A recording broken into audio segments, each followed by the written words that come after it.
Well, hello and welcome to After the Sermon. This is a Bethany podcast where we have the privilege of going deeper into our Sunday messages. I am Tami and today I'm joined with Pastor Steve Musto and Pastor David Baxley.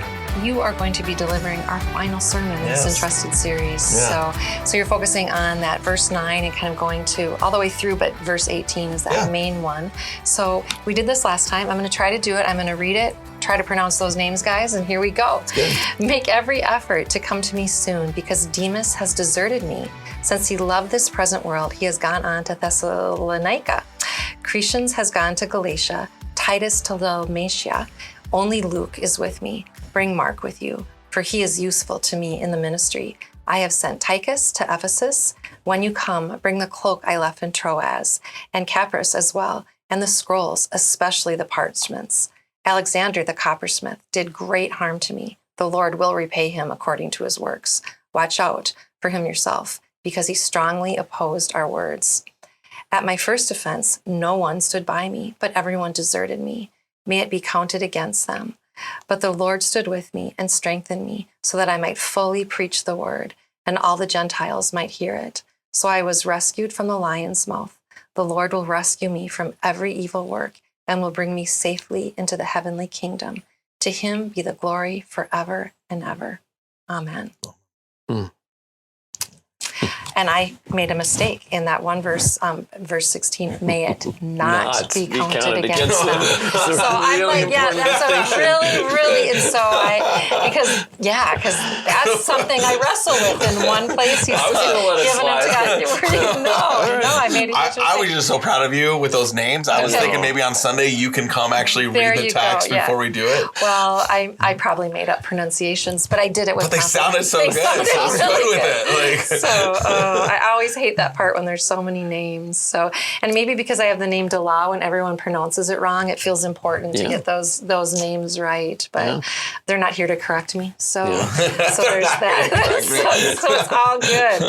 But we're at the end of this, and we're seeing Paul is being honest about loneliness, even in the midst of names. People have failed him, and so. Yeah, take it away. What are you going to bring us on Sunday, as I keep coming back to this, I was thinking about this even earlier today. I was trying to think of a text that kind of reminds me of this one. I thought the closest one I could think of offhand was 3 John, just where John's writing and he's like talking about these problems that are going on and these people that are opposing him even in the middle of that. And this is, I think this is the thing that makes this whole letter so personal right here. We don't necessarily see the preacher Paul. We see just the friend Paul. Yeah. And I really like that about this section. The humanity of the guy and his own experiences seems to be popping out. But you're right. As I look at this, I think the thing that jumps out to me the most is Paul's honesty about verse 9. Please come see me. Yeah. Like that's and he says it again in verse 21. And please make every effort to come see me, and when you come, and bring Mark, and you just see this guy that's like, come on, I really need you right now. Please come. Loneliness. He just seems alone. So this just popped into my head. So here we go, guys. Come and welcome to Tami Brain. Have you ever had someone in your life who is your mentor, and somewhere along the road they become a peer? That those years don't seem to matter. They're walking. I think we're seeing that with Paul and Timothy. I mean, he started out as a mentor, but he's asking for him to come, and there's comfort in that. That's like super cool. Like that just popped into my head. So. Yeah, there's a really strong, there's that strong passing the baton from the passage of last week where he says, my time is over. And I'm giving this to you. And we didn't even I didn't get to do this in the message, but he really is. He's saying, my generation of the apostles, they're all disappearing. John will be the last one standing. Right.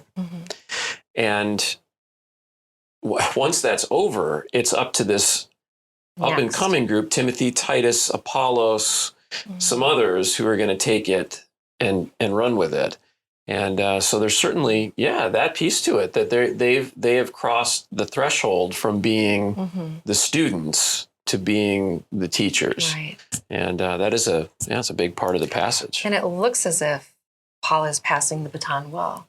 I'm not convinced I'll do that as well. I mean, it's, so I want to do it that well. Yeah, it's your kid, your kid gets their driver's license and you've driven with them and then they go to the store or to school or whatever for the very first time. It's like, well, I mean, I know I've been there and I've seen this and I know they've had driver's ed and, I've done the whole thing, but there's just that. But as they're going out the door, okay, remember to use your blinker. Right. Remember, just be careful. There's false teaching in Ephesus. It's that. There's still that father figure. Like as he gets it, like watch out for that one guy. Like that you're gonna. That's right. He's gonna come after you. Remember the bump in the road. Yeah. Right. But in his example of that though, I love the vulnerability, and that's something that is probably hard for. Even as a parent, with your kid, when you're, talk about the driving thing is like, hey, I'm scared to let you go do this, whatever it might be, because the vulnerability of his own brokenness, his own pain, what people have done to him. Yes. I don't want this to happen to you, but I feel like he's kind of like saying, I know God is really good because he closes with that. Yeah. And I don't want to brush past back that. And hopefully we'll hit that more on Sunday in the message as well. But yet he's not afraid to say, yeah, but this stinks. This is not, I almost could wonder if he'd be saying, I knew the end would be, I think he knew how his end would eventually be at some point, but I don't know. I can almost see him like, I didn't quite know it'd feel like this leading up to the end. Right. And, and so how he's just beginning to pour out his heart. And I just think this first piece right here is, as he talks about, make every effort to come to me soon. And then in verse 10, we have the word because. I need you here because this guy, Demas, he has deserted me. And if we go back and look at this guy, Demas, this is a guy that was doing ministry with Paul side by side with him.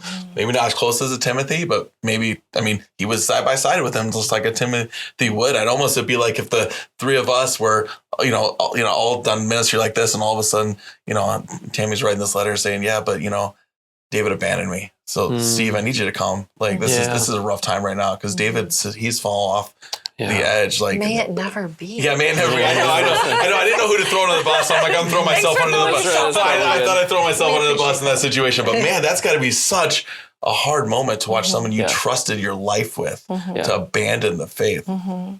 But he gives the juxtaposition there too, because we see Demas, but then he's asking for Mark. And so Mark was someone. Yeah. There's just like there's always these verse tensions. 11 is fascinating to me for the wording. Okay. So he's like, everybody's left me. Only Luke's here. Luke's got to be it's like a giant hug, Paul. This is Luke who's going to write Luke, and he's going to write only Luke. Like he's kind of a big deal. But I think that's the thing is Luke is probably the scholar or the. He wasn't the feeler, was he? No, he's the newspaper article guy that, like a journalist that follows you around to get the story, documentary crew. Right. He's getting the story. He's not ministry focused. He's with them on different missionary journeys. Yeah. But I can't. This is what I can't. He knows he's going to die. He knows that ministry is done. But verse 11, bring Mark with you, for he is useful to me in the ministry. What do you mean by that? Like, what ministry? What are you talking about? Is he? We know that he's doing ministry always in the jail, never and talking stops. to people and whatever. So maybe it's that piece. Maybe there's something else. Maybe there's a little message in here that he's sending because his mail was being read. We have no idea. Right. That question to me. Bring Mark because he's useful to me at this stage of my life when I'm about to lose my head. Well, and I wonder if we see within Timothy this handing off the baton, right? This next generation, if Mark, he'd also be seeing Mark like that. And he's like, bring him here. Like, we've gone through a lot. I want him to know this guy is called to ministry. I want him to know that though we've been through stuff together, we've had our conflicts. Mark, you got a calling on your life. Go do it. Yeah. Like, I wonder if part of that usefulness is just because this guy's called. And I want to make sure that he's got everything he needs to do what he's going to do after I'm gone. So I think I hear you saying you're wondering if the ministry, is there something here in the jail that Mark may be needed for? And you're saying is it maybe the ministry that's going to happen in the future because you're going to be empowered to go out and do the next thing? And the answers could probably, be either way. Both, yes. See, this is why Mark, I love this. It is probable that that Mark has written. Mark has written Mark already, right? So Mark has already been written because that was the first gospel written. Yep. And Matthew, Luke, John all follow that. John probably writes his last. But so Mark is known as the author of this gospel, this story of Jesus. And if we think we have it right, he may have even been at the Garden of Gethsemane. He might have been the young man who fled naked. Because he doesn't mention himself. He said, there's a young guy there. And he just, So this is a guy, he was an eyewitness, wasn't a named disciple, but he was an eyewitness to everything that had gone on. So which Paul was not, let's remember. Right. Yeah. No. Nor was Luke.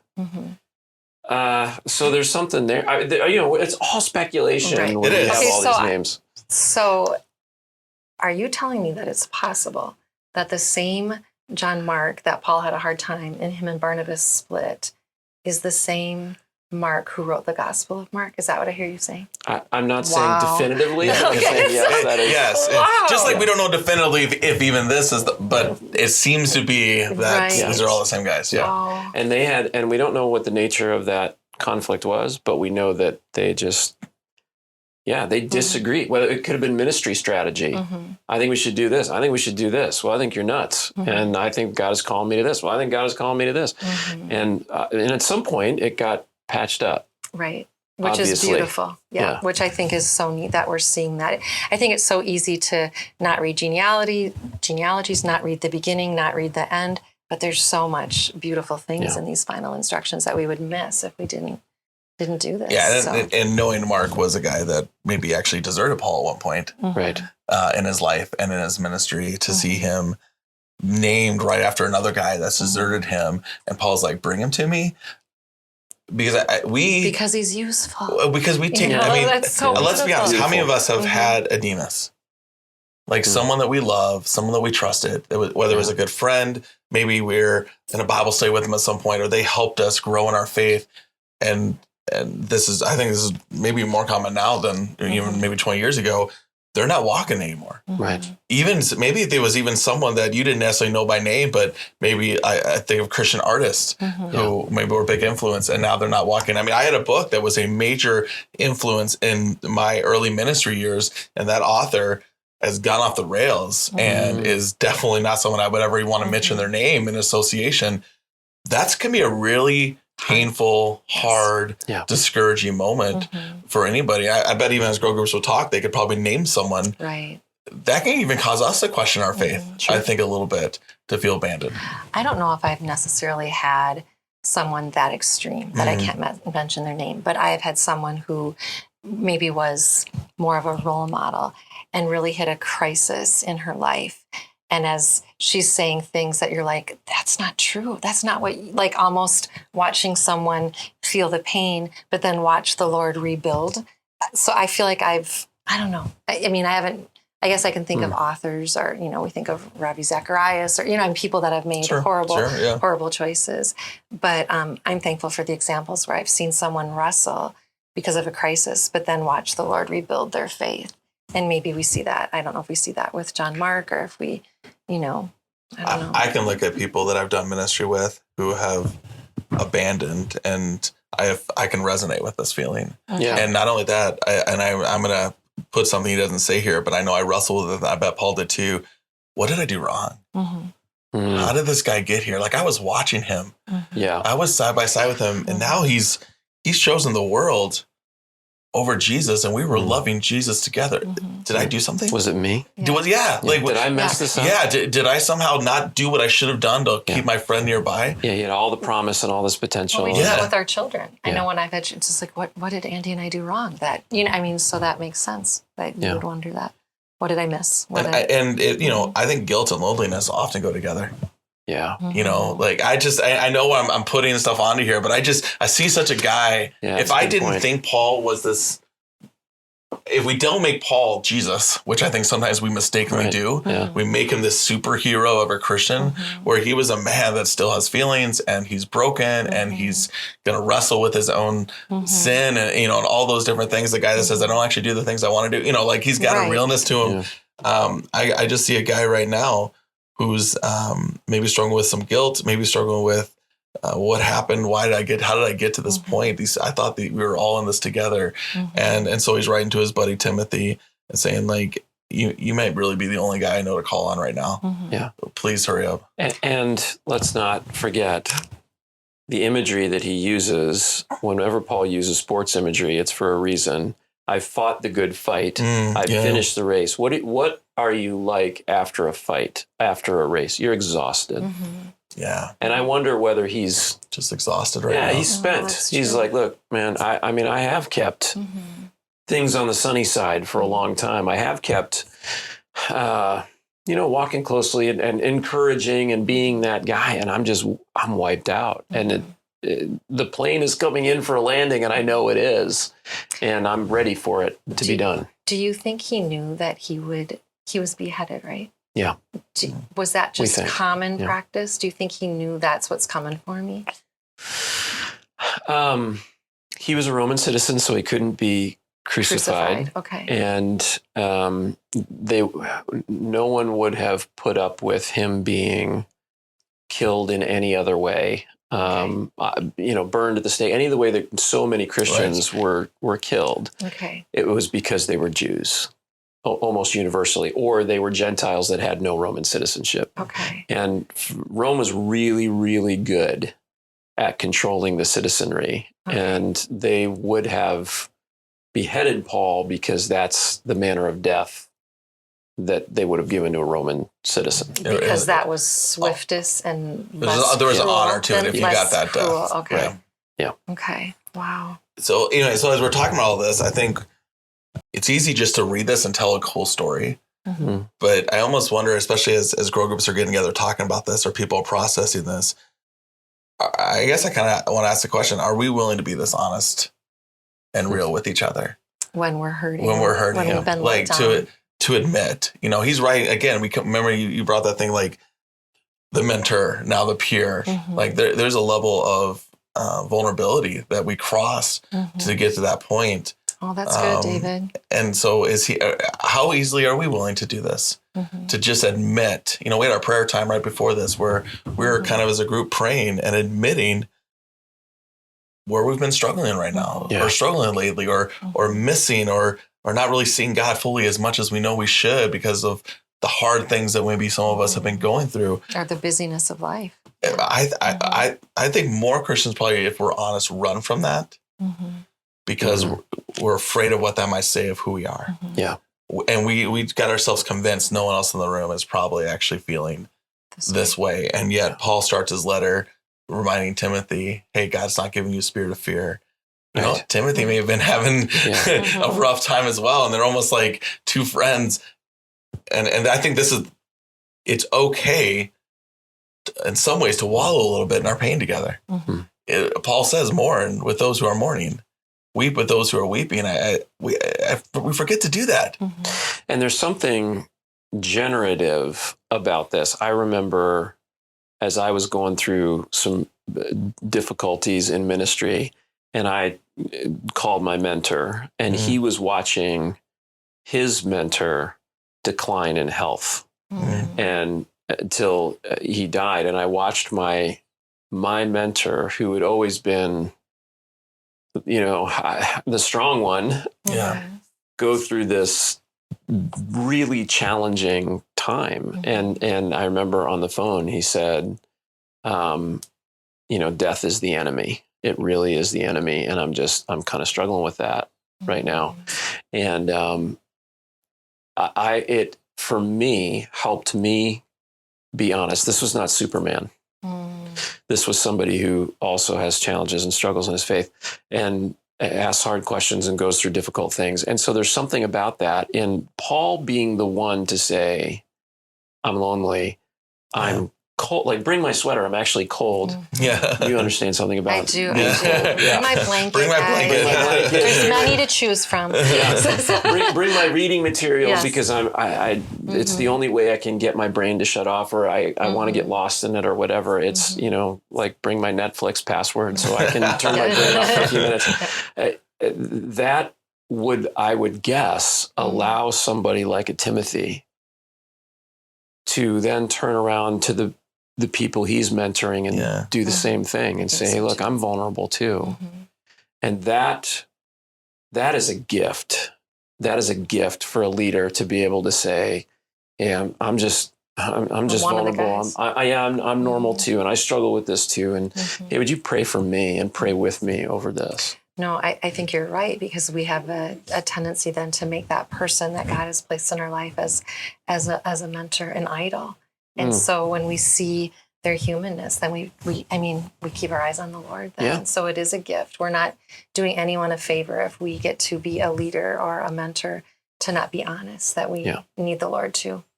And when we get hit, it hurts. Well, and maybe there's also a piece in there too to remember. It was something I appreciated over this past year, especially the last 6 months, for that season of kind of being the only pastor for a while. How many people would just come up and say, how you doing?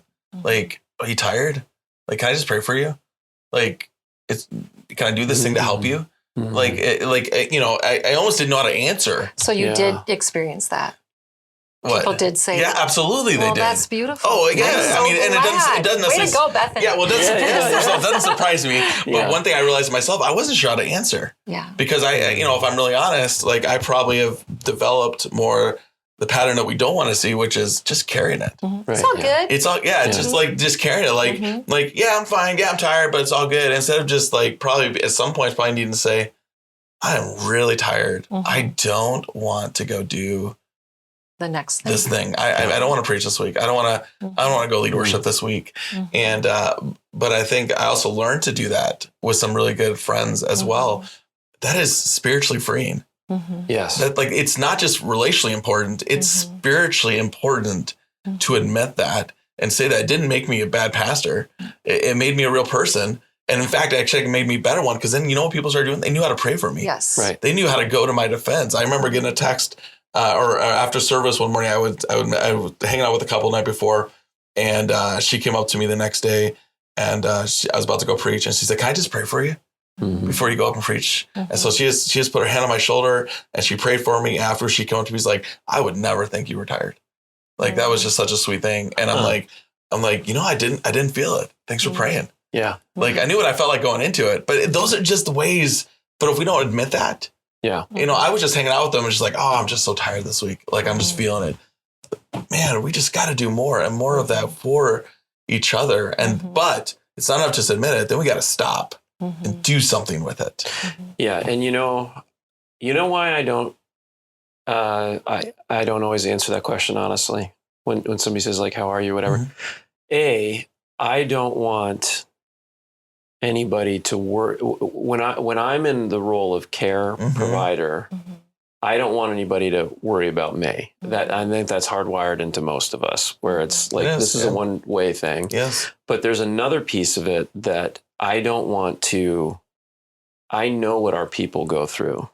I know what people in our church are going through and experiencing, and we pray for them every week, and the burdens that are shared with us, and it seems so little sometimes when I'm going through a difficult time where I'm carrying people's burdens. It's like, how do you explain that? And how do I say, I know what these brothers and sisters are experiencing, and I don't want to complain. I don't want to say, oh, this is really hard because I'm tired, or I haven't had a break, or I haven't, whatever.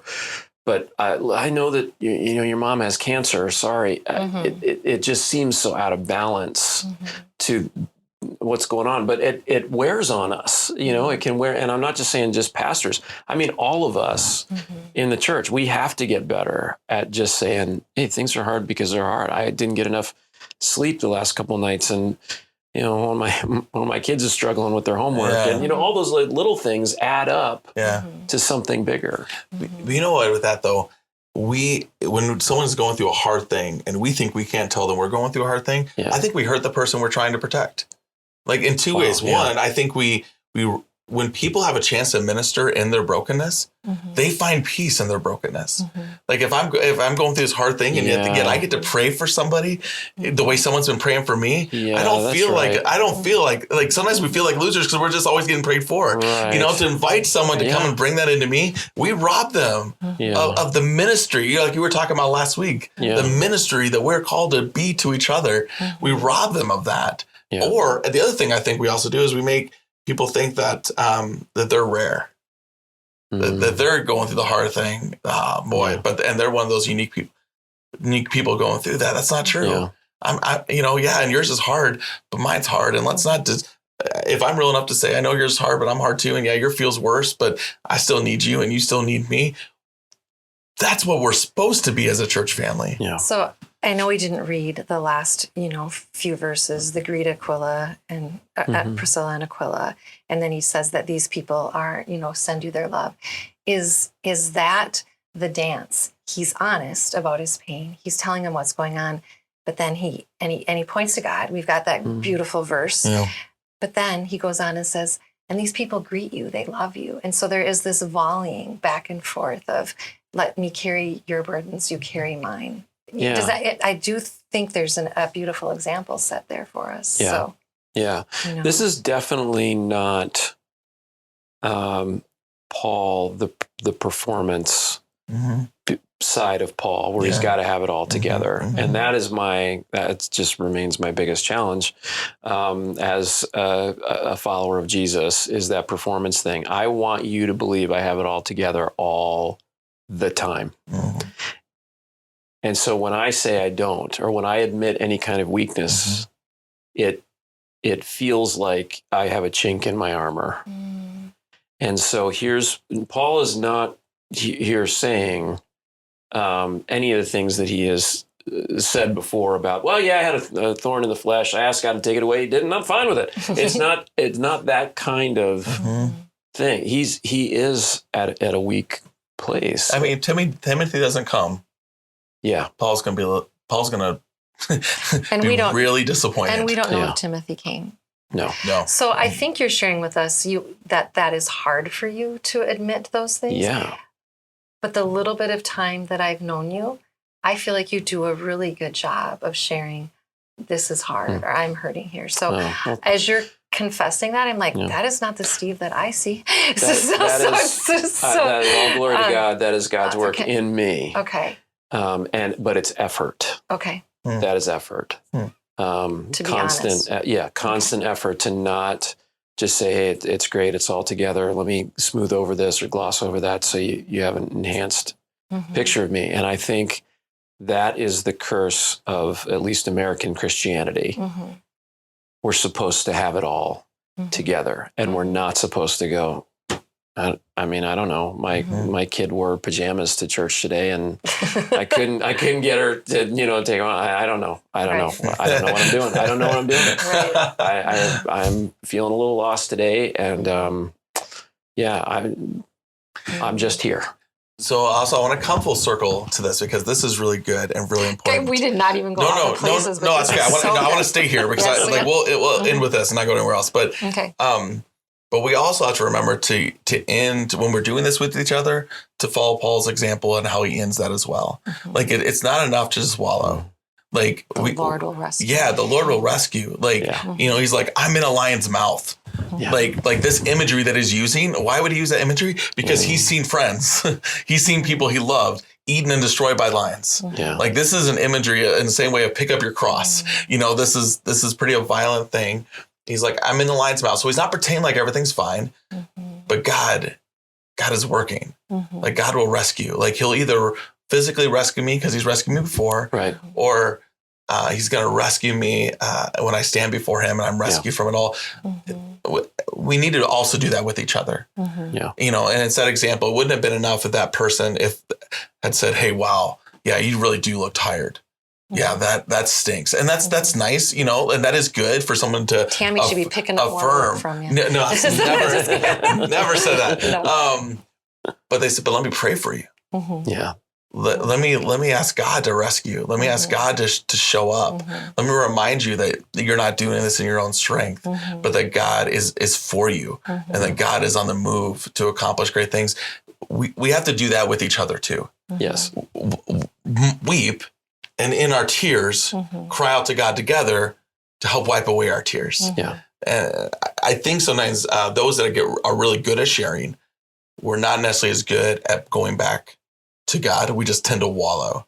I just think that's an important warning to remind us of too. I've been in those environments. I've done it where everyone's having a hard time and we just wallow together. Yeah. We all want to complain. Like misery loves company. We all want to complain about the same thing. Yeah. And so we don't want to do this other thing that Steve's talking about where we hide.